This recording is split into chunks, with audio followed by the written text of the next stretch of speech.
नमस्कार, तुमचं स्वागत आहे मम्मीज किचन कट्ट्यामध्ये। आज मी तुम्हाला दाखवणार आहे गुलाबजामुनची रेसिपी। झटपट आणि सोप्या पद्धतीने मऊ एकदम लुसलुशीत होतात, तोंडात टाकताच असं पटकन विरघळणारे एवढे छान होतात।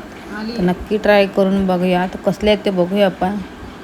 सो यस, मी आज तुम्हाला चितळेचे इन्स्टंट गुलाबजामुन प्रीमिक्सपासून गुलाबजामुन दाखवणार आहे।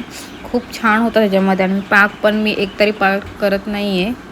सो मी आता हे प्रीमिक्स घेतलेलं आहे, ह्याच्यामध्ये आपल्याला थोडं थोडं ॲड करत पाणी ॲड करायचं आहे। तुम्ही पाण्याच्या ऐवजी दूध पण घेऊ शकता। मी पाणी ॲड करून सगळं छान मिक्स करून घेते आहे।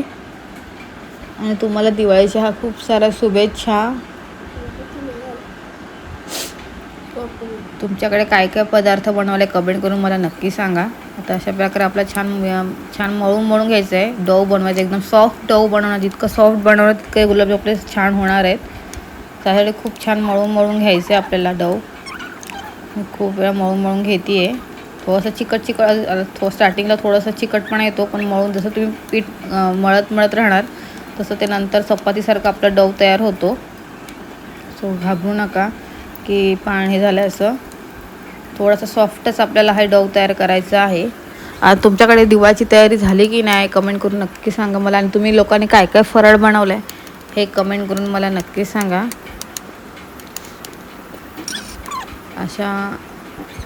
आणि तुमची शॉपिंग झाली की नाही दिवाळीची? झालीच असेल बघायला, प्रॉब्लेमच नाही। सगळ्यांची खरेदी वगैरे झालीच असेल। आता पाहू शकता आपला डो छान तयार झालेला आहे। तुम्ही बघू, मी श्री सात्विक तूप वापरते आहे। खूप छान साजूक तूप आहे, गावरान तूप आहे। नक्की मागवा तुम्ही। मी हाताला थोडंसं तूप लावून घेतलं आणि छान गोळे करून घ्यायचे अशा प्रकारे। हे बघा, तूप इतकं भारी आहे ना, हे एकदम मस्त तूप आहे, दाणेदार आणि एकदम गावठी तूप आहे। आणि ते एकदम फ्रेश बनवतात। त्याची व्हिडिओ जर तुम्हाला बघायचं असेल की कसं बनवतात तूप, त्याची व्हिडिओही हे लोक दाखवतात तुम्हाला। की असं नाही की चोरून वगैरे काय, सगळं दाखवू शकता तुम्ही जसं सांगितलं तर। आणि तूप काही इतकं महाग नाही, 620 रुपये किलो आहे। तर शिपिंग चार्ज एक्स्ट्रा आहे। ऑल ओव्हर महाराष्ट्रामध्ये ते लोक कुरिअर करतात।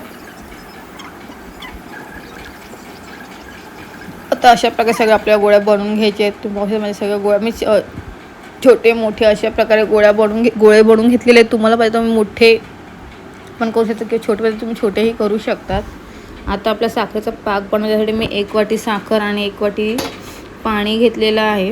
ॲक्च्युली मी याच्यानंतर मग परत अर्धा वाटी इतकं पाणी टाकलं।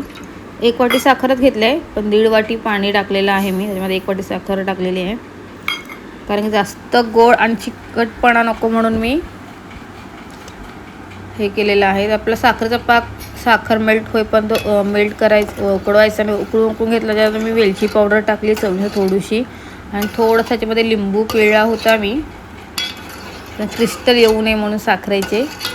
आणि आपल्या साखरेचं पाक एकतारी करायचं नाही, फक्त साखर मेल्ट झाल्यानंतर ते थोडंसं 5 मिनिटं तरी उकळून घ्यायचं आहे। आपल्याला एकतारी पाक न करायचं नाही आहे। त्याच्या गुलाबजाम खूप छान लागतात। आपल्या एका साईडला मी ठेवलेलं तेल गरम करायला, हे तेल माझं राईस ब्रँडचं आहे म्हणून हा कलर आहे। तुम्ही म्हणते तेल खूप घाण दिसते, तर नाही आहे, हे राईस ब्रँड ऑइल आहे म्हणून हा कलर आहे।